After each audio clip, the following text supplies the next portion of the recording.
안녕하십니까. 차구영 목사입니다. 오늘은 생명과 영생에 대하여 라는 제목으로 말씀을 나눌 때 함께 큰 은혜가 되시기를 바랍니다. 성경은 생명의 책입니다. 근데 이 성경 속에 생명이 있다는 것이 아니라 성경의 주인공 되시는 예수님이 생명의 주가 되신다는 겁니다. 그래서 구약은 생명으로 안내하는 내비게이션과 같은 겁니다. 요한복음 5장 39절에도 예수님이 직접 이렇게 말씀했어요. 너희가 성경에서 영생을 얻는 줄 알고 성경을 상고하거니와 이 성경이 내게 대하여 증거하는 것이로다. 40절에 보면 그러나 너희가 영생을 얻기 위하여 내게로 오기를 원하지 아니하는도다. 그러니까 구약 성경이 영생을 주시는 주님에게로 안내하며 증거하고 있습니다. 영생의 주님이 오신다. 그분이 오시면 우리에게 구원과 영생을 주신다. 그래서 예수님이 정말 약속대로 영생의 주님이 오신 겁니다. 구원과 영생을 주시려고 오셨는데 정작 그렇게 사모하고 영생을 얻으려고 하던 자들이 영생을 주시는 예수님이 오셨는데 아무도 예수에게로 오기를 원하지 아니하는도다 그랬습니다. 자, 그러면 구약 성경에는 이 그림자입니다. 신약은 그림자의 실상이고요. 구약은 순종을 말하고 신약은 믿음을 말합니다. 순종은 믿음의 그림자고 믿음은 순종의 실상이 되는 겁니다. 구약에 있는 모든 말씀들은 생명으로 안내하는, 아까 뭐라 그랬죠? 안내서. 자동차로 표현하면 내비게이션과 같은 겁니다. 생명으로 안내하는 약도가 구약입니다. 근데 그 생명이 어디 있다?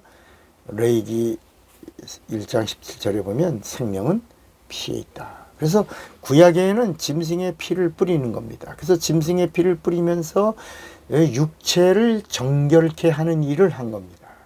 그러면서 하나님이 오시면 육체를 정결케 하는 것이 아니라 우리의 영혼의 죄를 속량하실 것이다 하면서 짐승의 피를 뿌리다가 마지막 죄 없는 분의 피가 쏟아지면 모든 제사가 완성되고 모든 피뿌림이 끝난다. 다시는 피의 제사를 드릴 수 없는 피의 제사가 완성된다. 이렇게 성경이 말씀하고 있는 겁니다. 그래서 마지막에 예수님이 오셔서 이 성전을 헐라 내가 사흘 뒤에 다시 세우리라 라고 요한복음 2장 19절에 말씀하죠. 그러니까 사람들이 깜짝 놀랍니다. 이 성전을 헐어라 내가 사흘 뒤에 다시 세우리라. 그러니까 아니 이 성전은 우리가 46년 동안 지었는데도 아직 미완성이거늘 네가 누구이길래 이 성전을 헐고 사흘 뒤에 세운다고 하느냐. 그래서 예수 죽일 때도 성전을 사흘 만에 다시 세운다고 하는 자야 이렇게 해서 고소를 한 겁니다. 그런데 예수님이 죽으시고 부활하신 다음에 성경은 뭐라고 기록하냐. 예수께서 죽으시고 부활하신 다음에 예수의 육체가 성전인 것을 제자들이 믿은지라. 이렇게 성경이 말씀하는 겁니다. 그러니까 예수님의 육체가 뭐예요? 성전이고 거기 46년 동안 짓고 있었던 헤롯 성전은 뭐라고요? 그림자입니다. 이 그림자를 허물어라 라는 얘기는 그림자를 치우는 방법은 실상이신 예수를 죽이는 것입니다. 그러니까 나를 죽이면 이 성전이 무너지고 이 성전에 돌 하나도 남지 아니하고 다 무너지리라. 그래서 지금까지 2000년이 훨씬 지났는데도 그림자가 세워지지 못하는 겁니다. 이스라엘이 돈이 없습니까? 설계도가 없습니까? 기술자가 없습니까? 돌멩이가 없습니까? 여러분, 생명은 피에 있습니다. 하나님의 생명은 하나님의 피에 있는 겁니다. 그 생명만이 우리의 영원한 죄를 속량하시는 하나님의 능력이 되는 겁니다. 그래서 구원은 어떻게 받냐? 구원받는 하나님의 유일한 방법이 바로 예수의 피로 이루어진다는 겁니다. 예수께서 피를 흘리시면서 다 이뤘다. 인간의 구원이 다 이뤘다. 인간의 영생이 다 이뤘다. 예수님 부활하시면서 하나님이 하나님 되심, 하나님의 의가 드러나심으로 마귀의 불의가 드러나고, 마귀의 불의가 드러나는 순간 하나님의 의로 마귀를 심판하신 겁니다. 그래서 부활은 마귀를 심판하고 예수의 피로는 우리 인간에게 영원한 생명을 주셔서 그 생명으로 구원을 주신 겁니다. 하나님의 말씀은 영입니다. 성령은 하나님의 말씀이 있는 곳에서 성령이 주시는 생명으로 함께 하시는 겁니다. 그래서 하나님의 생명은 예수의 피로 받고 이걸 구원이라고 말합니다. 구원받은 자들에게 주시는 이터널 라이프, 영원한 하나님의 생명, 영생하시는 생명은 성령으로 받는 겁니다. 그래서 성령으로 받는 생명의 성령의 법이 죄와 사망의 법에서 우리를 해방했다. 이렇게 로마서 8장 1절 2절에 말씀하고 있는 겁니다. 자, 여러분, 죄가 무엇입니까? 우린 죄 그러면 아담의 죄로 말미암아 인간의 영혼이 죽었다라고 말합니다. 그죠? 맞죠? 그렇게 우리가 알고 그렇게 배웠죠. 그렇게 또 가르치고 있죠. 죄 때문에 영혼이 죽었다라고 말합니다.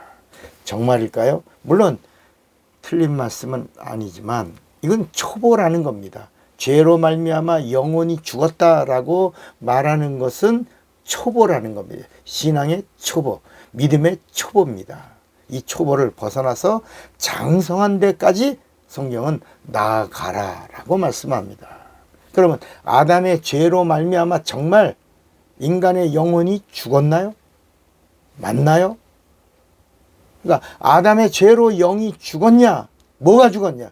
영이 죽었냐? 혼이 죽었냐? 답은 영은 죽지 않는 겁니다. 영은 항구적이라 영은 영원히 죽을 수가 없는 겁니다. 그래서 영원한 심판이 있고 영원한 형벌이 있는 겁니다. 그래서 영원한 형벌의 나라가 있는 겁니다. 불못. 그래서 성경은 죄로 말미암아 뭐가 죽고 혼이 죽고 영이 타락한 것, 이것을 죄라고 말씀하는 겁니다. 에베소 2장 1절에도 너희의 허물과 죄로 죽었던 너희를 살리셨도다. 뭘 살리신 거예요?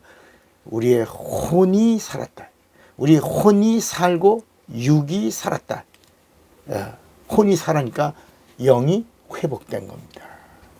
골로새서 2장 13절에 보면 또 너희의 범죄와 육체의 무할례로 죽었던 너희를 하나님이 그와 함께 살리시고 우리에게 모든 죄를 사하시고 그랬습니다.